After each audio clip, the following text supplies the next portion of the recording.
After my father-in-law, Anthony Randall, has undergone a coronary artery bypass surgery, he decides to visit the company to inspect the new project. I've ordered the project department to prepare a stable, smooth-riding man basket, but what I receive is a dangerous-looking man basket that doesn't have any safety measures installed in it.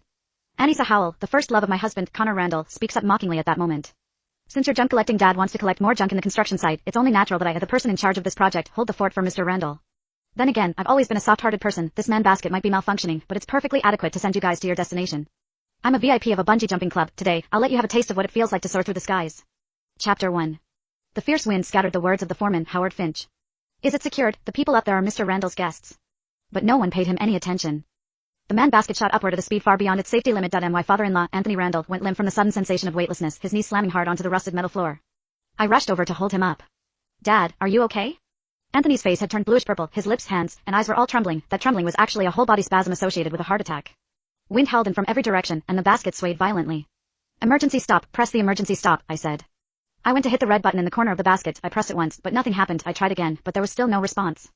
I crouched down to check and found that all the control cables had been cleanly severed. I grabbed the railing and screamed down at Anissa Howell. Anissa, are you out of your mind? From nearly 100 feet above the ground, I saw her sitting under a sun umbrella with her legs crossed, casually sipping a black iced coffee. Anthony's breathing grew rough and labored. I had only heard that sound once before, in the ICU. It was on the third day after his heart bypass surgery, the night he had nearly died. I pulled out my phone and called Connor Randall. He picked up after 3 rings. I screamed at the top of my lungs, Connor, get someone to stop the basket right now. Dad is having a heart attack. Connor stayed silent for 2 seconds. Anissa already told me that you brought your broke father to the construction site to make a scene. What's wrong with letting him stay up there for a while? If you keep causing trouble, forget about getting next month's allowance. Before I could say anything, he hung up. A loudspeaker below suddenly let out a piercing screech. Anissa's voice, blaring through the loudspeaker, echoed across the entire construction site. Hey, stop pretending to be dead, old man, stand up and dance for me. Howard finally couldn't take it anymore. He threw off his hard hat and ran toward the electrical switch box. Anissa slapped him across the face.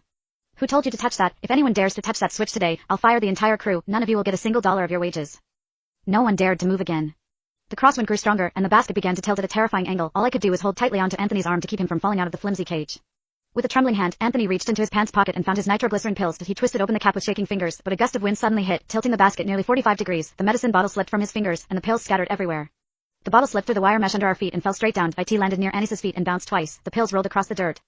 I leaned over the edge of the basket, my voice already hoarse from shouting. Miss Howell, lower us down now. Those are his life-saving pills. The wind carried my voice away in fragments, but Anissa still heard me. She glanced down at the pills by her feet, then lifted her right foot and stomped on them. She even twisted her foot hard, grinding all the pills into powder. Can a country bumpkin like him even afford medicine? She sneered. I bet these are just candy. Chapter 2. Anissa bent down to check the bottom of her shoe, then scraped it against the ground with disgust. What terrible luck. Why she was dirty now. Anthony had witnessed the whole thing clearly from above. His body began to convulse violently, and his eyes became bloodshot. I turned and reached for the steel cable on the outside of the